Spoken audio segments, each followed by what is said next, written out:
Hi everyone, here's part 2 of Frindle by Andrew Clements. Where we last left off, Nick was doing his report on the dictionary, and it turned out to be one of the greatest time wasters he had ever invented. Mrs. Granger knew it too. She had edged around from the back of the room to the side near the windows. Nick glanced up at her now and then as he read, and each time, Mrs. Granger's eyes clicked up to a new power level. After 8 minutes of Nick's best non-stop reading, her eyes were practically burning holes in the chalkboard behind him. There were only 10 minutes left in the 7th period. When he took a breath to start a new paragraph, Mrs. Granger cut him off. "That's a fine place to stop, Nicholas. Class, let's all give him a round of applause for his report." The applause didn't last long. As Nick took his book bag and notes and sat down, Mrs. Granger's eyes went back to almost normal, and she actually smiled at him. "Although your report was a little long," she paused to let that sink in, "it was quite a good one.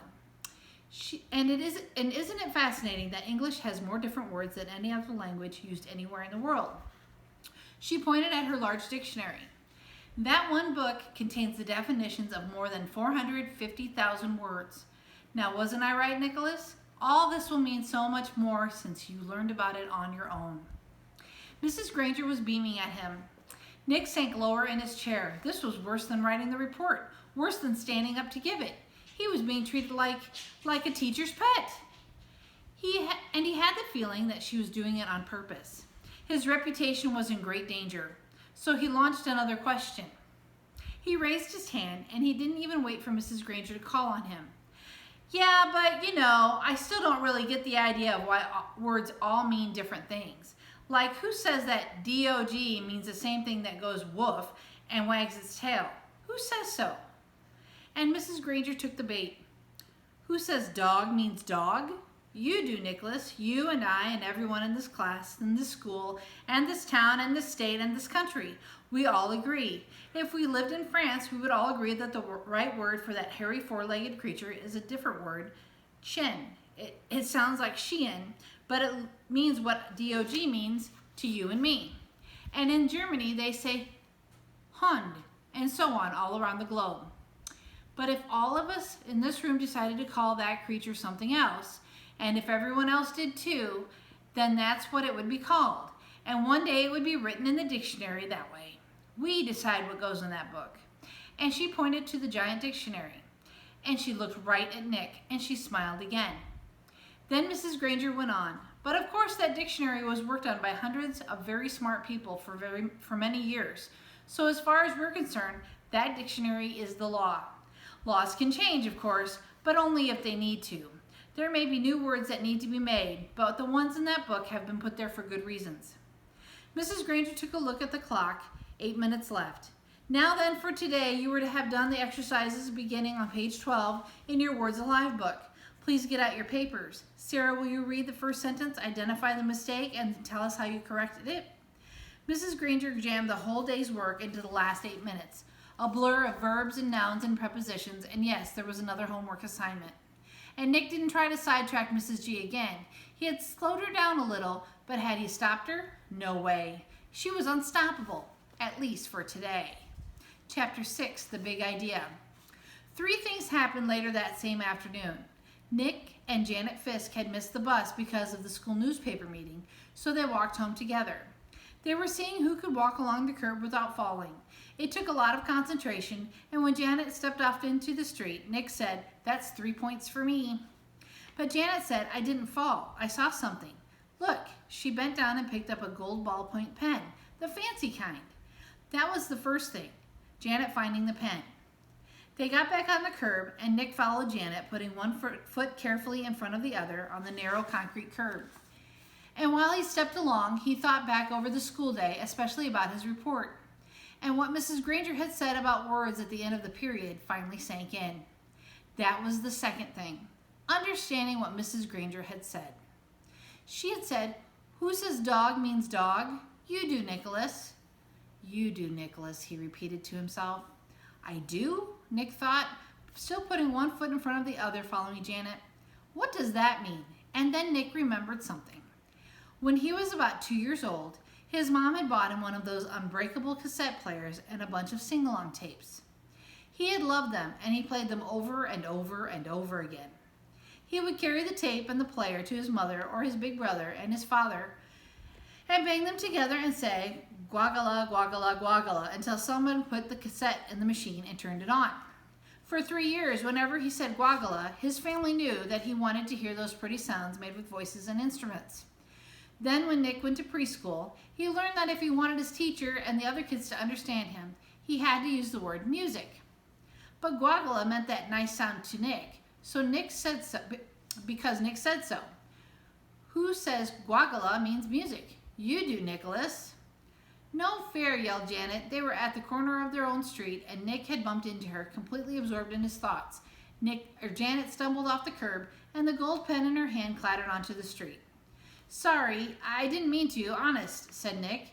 "I just wasn't watching. Here." Nick stooped over and picked up the pen and held it out to her. "Here's your," and that's when the third thing happened. Nick didn't say pen. Instead, he said, "Here's your Frindle." Frindle? Janet took her pen and looked at him like he was nuts. She wrinkled her nose and said, "What's a Frindle?" Nick grinned and said, "You'll find out. See you later." It was there on the corner of Spring Street and South Grand Avenue, 1 block from home, on a September afternoon. That's when Nick got the big idea.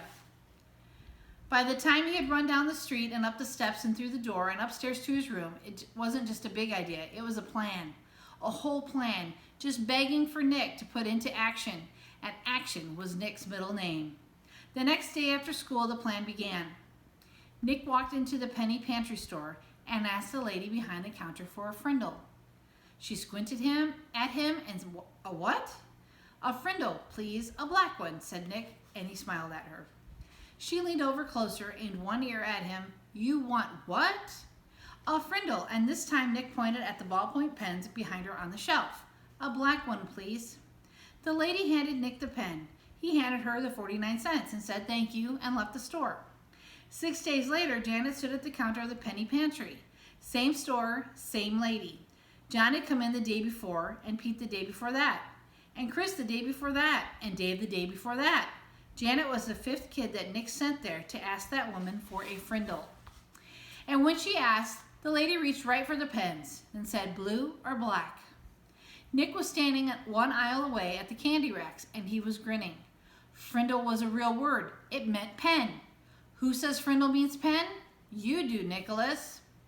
Half an hour later, a group of serious 5th graders had a meeting in Nick's playroom.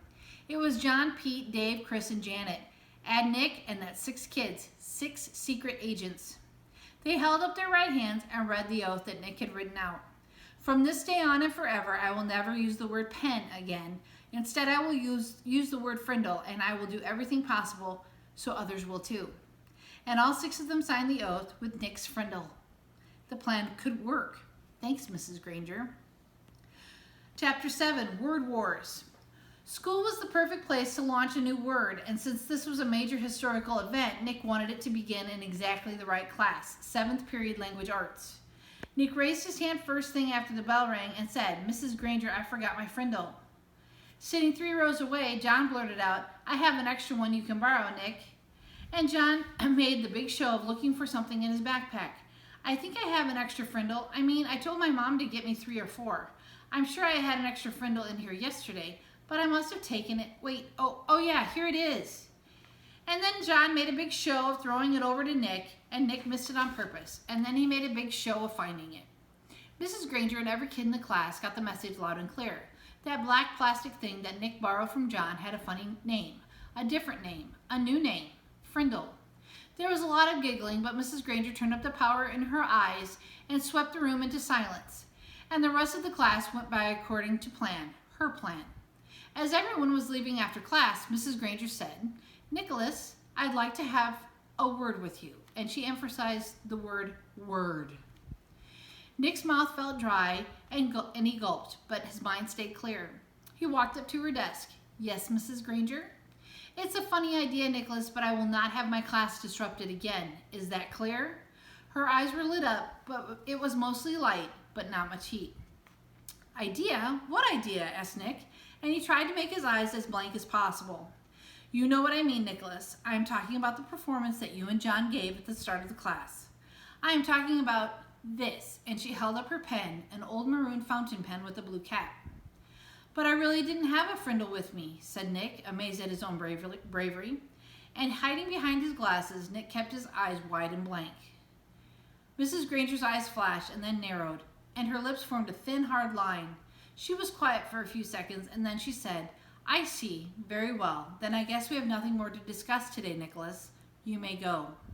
Thanks, Mrs. Granger, said Nick, and he grabbed his backpack, headed for the door. And when he was just stepping into the hallway, he said, and I promise I won't ever forget my Frindle again. Bye. 8. Mightier than the sword. 2 days later, the photographer came to take class pictures. The 5th grade picture would be taken last, right after lunch. That gave Nick and his secret agents plenty of time, and they whispered something into the ear of every 5th grader. All of the individual pictures had been taken, and finally it was time for the group picture. Everyone was lined up on the auditorium stage, everyone's hair looked great, and everyone was smiling. But when the photographer said, say cheese, no one did. Instead, every kid said, Frindle! And they held up one for the camera to see. The photographer was out of film, so that shot was the only 5th grade group picture he took. 6 of the 5th grade teachers were not pleased, and Mrs. Granger was furious. No one had really wanted to make the teachers mad. It was just fun.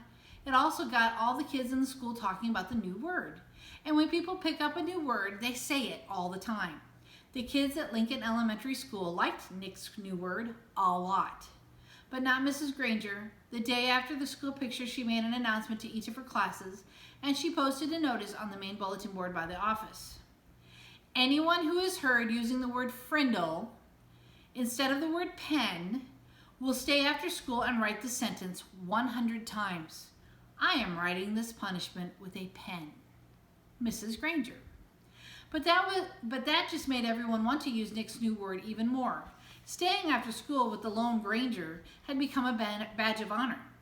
There were kids in her classroom every day after school. It went on like that for a couple of weeks.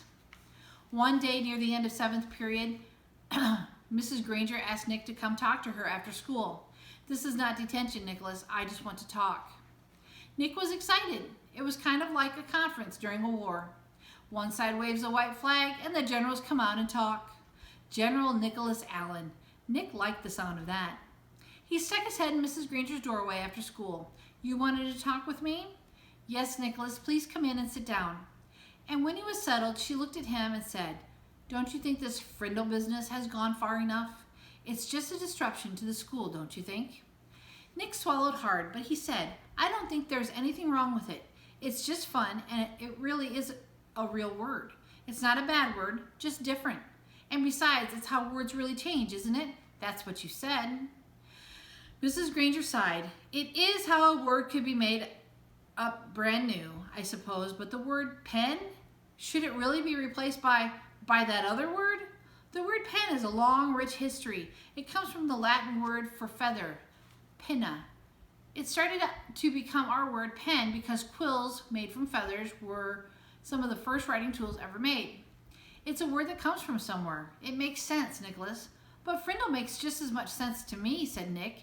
And after all, didn't somebody just make up the word pinna too? That got a spark from Mrs. Granger's eyes, but all she said was, then you are not going to stop this? And Nick looked right in her eyes and said, well, a bunch of my friends and I took an oath about using the word, and we have to keep our promise. And besides, I don't think there's anything wrong with it. I like my word. Nick tried to look brave, like a good general should. Very well then, I thought it would end up this way. Mrs. Granger pulled a fat white envelope from her desk drawer and held it up. This is a letter I have written to you, Nicholas. Nick held out his hand, thinking she was going to give it to him, but she didn't. I'm not going to send it to you until all this is over. I want you to sign your name and put today's date across the back of the envelope. When you read it, whenever that may be, you will know it is the same letter and that I have not made any changes to it. This is weird, Nick thought to himself, but to Mrs. Granger he said sure, and he signed his name in his best cursive and put the date under it. Then Mrs. Granger stood up abruptly and said, then that is all for today, Nicholas, and may the best word win. There was a frown on her face, but her eyes were different, almost happy. And Nick was halfway down the hall before it hit him.